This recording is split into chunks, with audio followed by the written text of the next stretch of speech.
News కి స్వాగతం. పిలుపు మేరకు కేంద్రంలో ప్రవేశపెట్టిన నిర్మలా సీతారామన్ బడ్జెట్ ఆదాని అంబానీ రాసిచ్చిన స్క్రిప్ట్ ఆర్ఎస్ఎస్ చదవమంటే బడ్జెట్ నిర్మలా సీతారామన్ ఈ రోజు వర్తలపేట మండల కేంద్రంలో మండల పార్టీ అధ్యక్షుడు సత్యనారాయణ, బ్లాక్ కాంగ్రెస్ అధ్యక్షుడు రాజిరెడ్డి, టౌన్ ప్రెసిడెంట్ సురేష్ అన్న, నాగరాజన్నకి ఇక్కడ వర్తలపేట శాసనసభ్యులు కేఆర్ నాగరాజన్న పిలుపు మేరకు ఈ నిరసన కార్యక్రమం ధర్నా కార్యక్రమం నిర్వహించడం జరిగింది. ఈ దాంట్లో ఒక్క బడ్జెట్ కూడా ఒక్క రూపాయి 8 మంది ఎంపీలు ఉన్న తెలంగాణ రాష్ట్రాన్ని మొత్తం గుండుసున్న ఒక్క రూపాయి కూడా విధించకపోవడం దుర్మార్గమైన చర్య.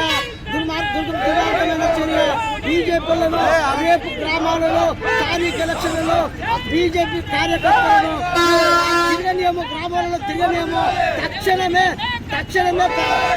బడ్జెట్ కేటాయించే ఈ తెలంగాణ రాష్ట్రాన్ని ఆదుకోవాలని కాంగ్రెస్ పార్టీ పక్షాన డిమాండ్ చేస్తూ ఉన్నాము. స్టీల్ ఫ్యాక్టరీ లేదు, ఎయిర్పోర్ట్ లేదు, ట్రైన్ కొత్త మంజూరు లేదు, రిజల్ట్ లేదు, ఆహార భద్రత కార్డులను కూడా తొలి బడ్జెట్ కూడా కేటాయించలేదు. రాష్ట్ర బడ్జెట్ కేటాయించడం జరిగింది.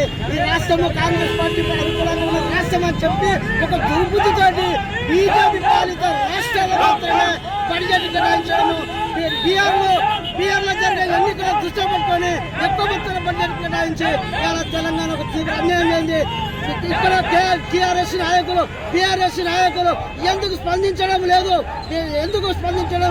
మీరు ప్రతిపక్షంగా ఉన్నారు కదా, మీరు రూలింగ్ ఎలా ప్రశ్నిస్తాను, మీరు కూడా కలిసి వచ్చి కేంద్రంపై ఎందుకు కొట్లాడుతున్నారని కూడా మేము ఈ సందర్భంగా టీఆర్ఎస్ నాయకులను కూడా హెచ్చరిస్తా ఉన్నాము.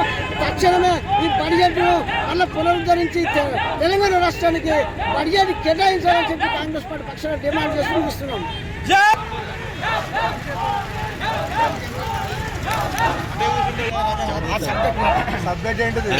ఈరోజు వర్ధనపేట పట్టణంలో మన ఎమ్మెల్యే గారు కేఆర్ నాగరాజు గారి ఆధ్వర్యంలో ఈ నిరసన సంఘం తెలియజేయడం జరుగుతుంది. ఇప్పుడు బీజేపీ వాళ్ళు మన తెలంగాణకి అన్యాయం చేస్తున్నారు. దానికి ఒకసారి వాళ్ళు ఆలోచించుకొని బడ్జెట్ విషయంలో అయినా ఇంకా వేరే విషయాలైనా కూడా మన తెలంగాణకు ఇవ్వాలని చెప్పేసి కోరుతూ ఈ నిరసన శాఖలు ఇచ్చేదాకా కూడా ఇట్లే కొనసాగుతారని చెప్పేసి మన పిసిసి అధ్యక్షులు చెప్పడం జరిగింది. నేను గాంధీ భవన్లో జరిగింది.